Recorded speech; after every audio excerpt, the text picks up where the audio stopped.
All right. In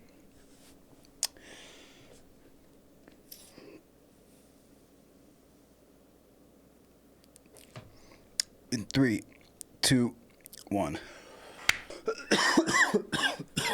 Oh. All right. There's no intro. Let's get into it. Welcome to Last Week in the West. I'm your host, Over Sleazy. You might remember me from a little thing called the Shark Tooth podcast. When I decided to do this, I looked it up because I was like, surely it hasn't been that long since we've done a podcast, right? The last episode of the Shark Tooth podcast aired October 31st, 2019. And I was like, no freaking way, dude. So much has already happened since then. So I figured, screw it.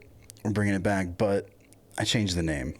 It's Last Week in the West now, which I like. We've relocated since, so I figured why not, switch it up a little bit. I might even start a new podcast every time I move, but I don't know. I've moved a lot in my time, so that might be a little tedious. But, man, let's go back. So 2019, Halloween was the last time. So much has happened since then. The pandemic, for one, good God. Jeez, man. This was only a couple months later then. So this is actually funny. I bought tickets to a pro wrestling show, March 2020. It was like March 2nd, maybe. And that day at work, I tore a ligament in my foot. So I spent half the day getting looked at the doctor and doing like workman's comp paperwork. And then around like 3 o'clock, they gave me crutches and a boot. And I had to drive up to Denver, like past Denver, to the stadium for the show. This was the last public show that they did for over a year at the time. Like, they did live shows in Florida, but this was their last traveling show before the pandemic that I got to see. So that was crazy. Man, I worked at Dutch Bros at the time, but I think it was probably around April or May that things went a little south and I ended up having to leave. I went from there to the dispensary. That's right. I started working at a local dispo. I want to say I was there for like 4 or 5 months, maybe even less, honestly. It was like kind of a summer thing. It was going great at first. I started as a grower. So I was responsible, me and 2 other people were responsible for just over 1,000 marijuana plants at one time, all in different stages from the very beginning to almost ready to harvest. So we're responsible for all of that. And basically, at the one grow that I was put at, they had just the worst spider mite infestation ever. And this was all very new to me because I knew nothing about growing at the time. So, like, this wasn't anywhere in the job description until I got there. And they were like, yeah, of course there's bugs. You're growing. And I'm like, oh, fuck, okay. So I tried to deal with it for a long time. I really don't like bugs already, but I was like, fuck it, I can do it. I can handle this. But it was literally like, I had gloves on, and they would give you like ISO alcohol and tell you to spray it on some paper towels and just wipe them off the plant. But it was like webs, and it looked like there were boogers coming off the plant, and it's just tons of these little spider mites. You'd be working on the plant, and you'd see them crawling up your arms and shit. Like, I was spraying myself with alcohol at the end of every shift and spraying the inside of my car. Like, I was finding them in my car, and I had plants at home that I didn't want to get infected, so I was changing in my garage. Like, there were clothes I wouldn't even take into my house. So, like, so that job was pretty stressful. I ended up just walking out one day, and I didn't come back. After that, I went to UPS because they were hiring. They were desperate because they had just taken on a giant load of Amazon's work. So they were doing like twice the work. And I found out it was starting at 2 a.m. It was 2 a.m. to 11 a.m. every morning with mandatory overtime. And the pay was decent, so I was like, yeah, I could do that. I worked 4:45 a.m. at Dutch Bros. The thing was, there were so many red flags. Oh my god, the person who did my orientation, I remember I'm watching a video about safety or something, and I can hear him talking to somebody else, and they're like, I can't wait to get the fuck out of this place. And I was like, it's like your first day, and I'm like, oh no, man, this is gonna be bad. I mean, the one upside to the job, I worked there for 3 weeks. They said that people who were in that position averaged about 4 weeks before they quit. So I was right there, somewhere in the middle. I lasted 3, but in those 3 weeks working there, I lost 30 pounds. I lost about 10 pounds a week. And I can't remember, I was tracking my steps back then. In one 8-hour shift, I was getting like close to 23,000 steps because I was doing, you would fill these trucks, these empty trucks with boxes, and they would take them to another part of the warehouse. So I was just walking back and forth with boxes for like 10 hours a day. You get 1 or 2 breaks and a lunch, and then it was just labor, dude. It was, oh, if I would have stayed, I'd be fucking jacked right now, but whatever. I had the same issue there because they would ask you, they'd come up and be like, do you want to work Monday, which was my day off? And I'm like, no, I don't. And they would come back 30 minutes later if enough people said no, and they'd be like, well, see you Monday. You're working anyway. So like the mandatory overtime was really frustrating because especially flipping my sleeping schedule to that, I would usually get home like 11 or 12, and I was so exhausted I would just sleep till like 5 o'clock. I wasn't doing shit, dude. I was just laying around. I think I was trying to make music at the time. I don't think I made anything during that era. The whole time at the Dispo, I was working on an album. And then from there, from when I left UPS, I started Grubhubbing. And that's when it just took off because it was pretty nice. I made decent money, especially at first. And I had so much more time to do like creative things at home. It was kind of like you just make however much you want to make, and you had to want to make it. There were so many people that always talked during the pandemic about how they were sick of being inside and they just wanted to go do stuff again. I had spurts of that for sure, because we would do stuff. I think one year we couldn't meet with our families for Thanksgiving. This might have been the first one. And we did something called Thanksgiving, where we met with Squid and his sister and some of her friends. And we were basically just smoking for hours. And then we had dinner too, obviously. We ate, but oh man, that was cool. That was a fun way to spend the first pandemic Thanksgiving. That might have been the first. I'm pretty sure I ate with my family too, but it was very like, no one knew what the fuck was going on back then. But, man, as far as creating, so 2019, we were still doing Squid and Over Easy.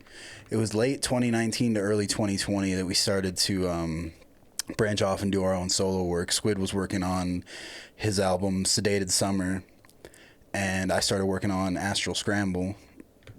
Man, when did we even release those? I want to say 2021 was mine, so we spent 2020 working on it. And then, yeah.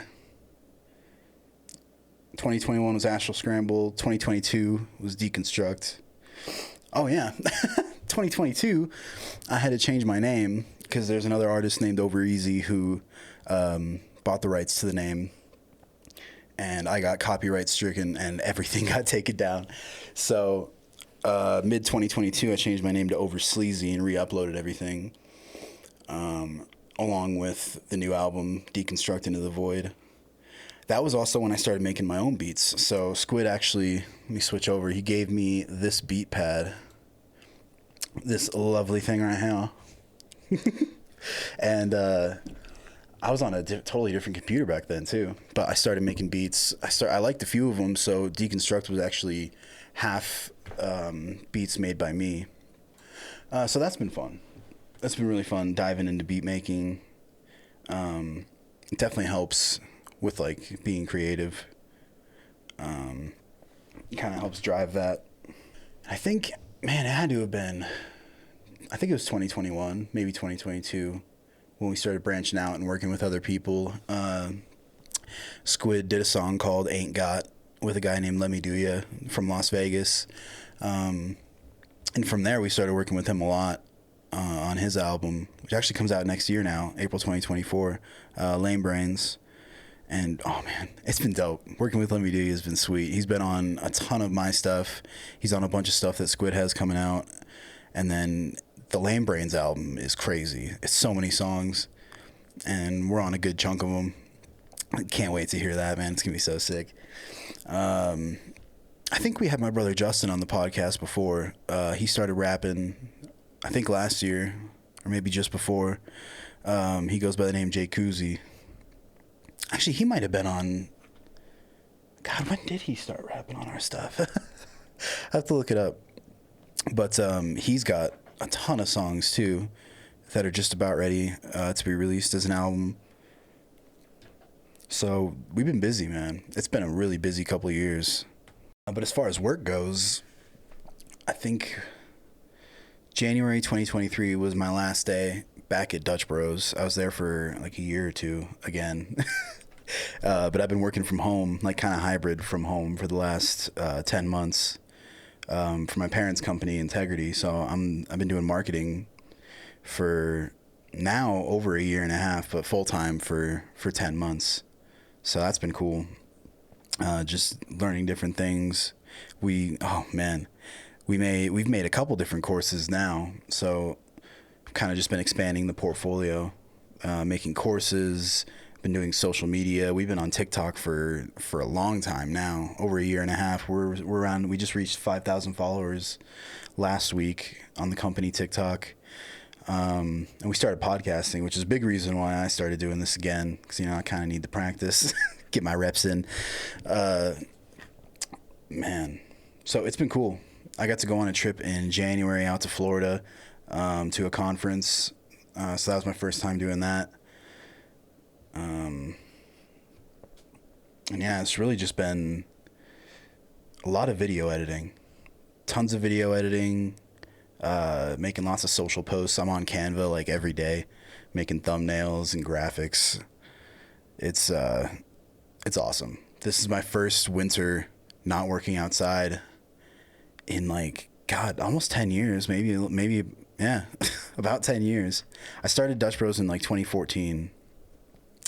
And I was there most of the last 9 to 10 years. Really only missed summers. I don't think I ever missed a winter there. Yeah. The summer at the Dispo, and while I was gone during the pandemic, I came back in the winter. Like every time I've come back to Dutch Bros, it was in the winter. So it's weird being inside now. It's nice. It's warm. It's not even actually winter yet, so... I haven't seen nothing yet, but we just had our first snow in October. It's the first time we've had a snow before Halloween in a while. Pretty sure years. At least that significant of a snow. It's been, man, I remember being a kid going trick-or-treating, and I always had to have a jacket over your costume. So it's like, oh, I'm Jason if he felt cold. Because it's freaking snowing. But if you're on social media, then like, no one was trick-or-treating this year, bro. This was our first year at a house, and we were so stoked. We actually bought candy, and we had it sitting out there. We had one person, they were driving their kids around, and they would get out of the car if they saw like either a bucket of candy or it looked like the people had candy. They would go to the door. But it was like, man, I saw that a lot on TikTok in the last day or two, that like people were just sitting there waiting and no one came. So it's kind of like Halloween was weird this year. It's definitely weird. But I don't know. It was funny. I saw a video of this dude, and he goes, I don't want to sound like a pedophile, but where are all the kids at? It's like, man, that's it's a touchy subject, no pun intended. Oh, this shit's so funny. Oh, man. The internet's fucking up on my phone. One thing I wanted to do that I thought would be fun is to just talk about some new shit that's come out. My brother was showing me, let's see, Domo Genesis had some new stuff. Oh, he's got a new album out, What You Don't Get. Domo Genesis and Grey Matter. Ooh. I need to actually check this out. I've been kind of bouncing back and forth. Kuzi and I have been hitting the gym since March now. almost 8 months straight. And for a while, I was working out to like hip hop. I would bounce back between that and like metal. There was like a month or two where I was working out to like movie soundtracks. It was fucking weird. But it was it was like oddly in the zone, you know. Like they would, I don't know. I got really good pumps with with movie soundtracks on. It's a lot of Hans Zimmer, shit like that. That just makes you start imagining what you'd look like if you were fucking jacked, you know. And then you're like, you know. But I get a lot of my newer hip hop from a subreddit called Hip Hop Heads, because there is a lot of that, like a lot of the popular stuff that they talk about, but they also bring up a lot of underground stuff that you wouldn't normally hear about. Let's see if there's anything good on there. They do a lot of Throwback Thursdays too. Throwback Thursday, Sean Price, Boom Bye Yeah. I don't know. I like finding new things. Sometimes I get really comfortable in like old music, and it's like, just need to branch out and listen to something new, fresh. Mick Jenkins and Muggy Flows, produced by Dr. Bobby Banner, MPC, Creme Brulee, classic sampling with bass. Ooh. So like obviously I can't play any of these on the podcast, but just little cool things you can look up if you're looking to hear something new. Another fresh one, Rome Streets, Rooftop Freestyle. That looks tight. I can't tell if that's New York or what city that is. I'm gonna check that out.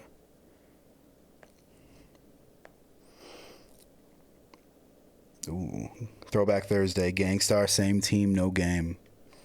Shit.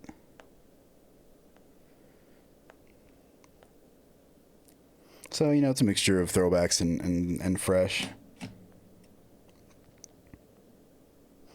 Ooh, Atmosphere, Traveling Forever. Is that the Atmosphere? You got a new song? Let me see. Oh, shit. He does have a new song and a pre-order for a new album, Talk Talk EP. Oh, it's 3 songs. Let's go.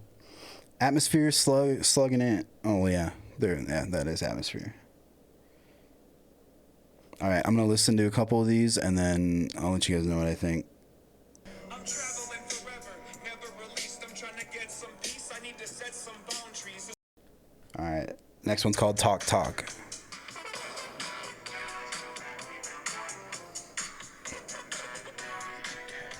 Interesting. You know, I kind of just skimmed through them, but Talking Forever is so far my favorite one from that. So yeah, check out a new Atmosphere, Talking Forever. 3 singles from the Talk Talk EP. Let's see if it shows when it's coming out. December 1st.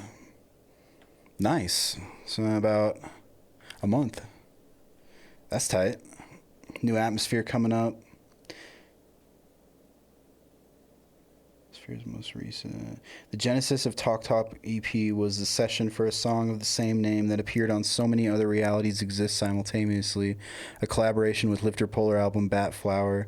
The song Talk Talk exists alongside electro classics in an uncanny valley that's been warped into a sweaty nightclub, at once vaguely alien and deeply human. This is like a description on the album that it took me to. Enamored with the song's outcome, Slug and Ant returned for a longer exploration of the sound to mesmeric results. The pulsing rotary telephone, where the TV antennas seemed tuned to a world just slightly askew from ours, thrives on the tension between Slug's careening vocals and the song's taut structure, form matched perfectly with content. And on Here Here, the struggle to make human connection is revealed as a beautiful one. For all its well-documented roots in disco and R&B, rap's connection to the electronic music of the 70s and 80s is a core part of its DNA. The Talk Talk EP is one of the clearest articulations of this truth to emerge in many years, a testament to the communal power of programmed sound. For proof, look no further than the Traveling Forever, the haunting missive that closes out the record. Images flash of police knees on our necks, of prying camera phones, another empty hotel room indistinguishable from the last. I never got to learn how to dance for you, Slug raps pointedly. I don't know whether or not that's an attribute. A chill runs down your spine, but the skull at its top keeps nodding. Damn. Track list. Track 1, Wetter. Track 2, Attachings. Rotary Telephone. Don't Mind Me. Where I'm, You're At. Here, Here, featuring Batflower. Hello, Pete, featuring Buck 66 and Cool Keith. Make Party Politics, and Traveling Forever. The 9-song... They're calling it an EP, but 9 songs is technically an album, right? Or I guess it doesn't... I don't know. Fuck if I know, man. I don't understand. That's sick though, man. That'll be nice. Some new shit. And there's so much more out there, man. That I haven't even touched on. But in the meantime, I'm gonna show y'all a few of the beats that I've been making to close this out. You should be seeing this on YouTube. If you subscribe to the channel, I make beats on here on live. And I really should start like a schedule. I should start doing it at the same time every day, and I'm gonna do that. But if you subscribe, I've already got old ones on there, and I'll be making more. So follow us, man. Let's see. This one's my favorite right now. So I'm working on album number 4, or at least I'm just starting to. It's weird. I've been seeing a lot of 4s lately, and it's probably just because I've been paying attention to them. But I realized that album number 4, if I make it next year, it's coming out in 2024. I was gonna shoot for April just to really stack the 4s, but I'm like, we'll see what happens. It's only October. It's November. We'll see what happens. But I like this one. So I'm going to try and throw it on there. This one's called Haley Pins.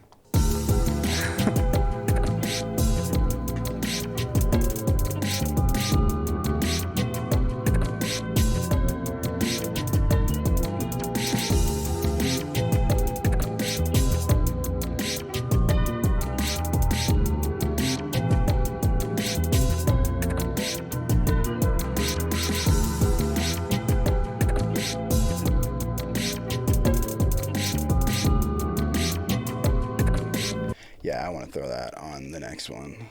The next album. That one and Slow Monday. They're two very different vibes, but this one especially.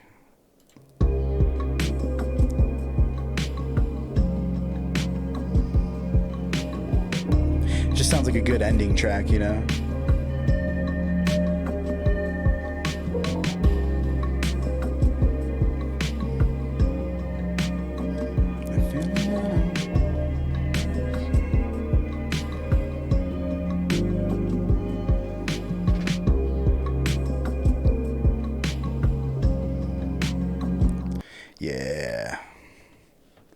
It's got some potential. That one's only 76 BPM, so that's going to be a wordy one right there. Or I guess some very sing-songy, So yeah.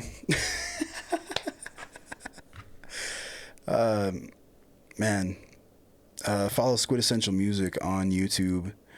That's where we do all of the streams from the Studio A in the basement. That's where we'll do all the sessions with like Sidekick. Oh, dude, I didn't even mention Sidekick. Fuck. Damn, I forgot to mention so many people in the collab section. Check out Sidekick. He's someone we've been making music with for a long time. Let Me Do Ya. Check out Squid Essential. Keep an eye out for the Koozie album coming out. And yeah, subscribe to the YouTube, man. I'll be making more of these as we go along. If you want to see some of the live streams, we'll be making beats at least twice a week on here.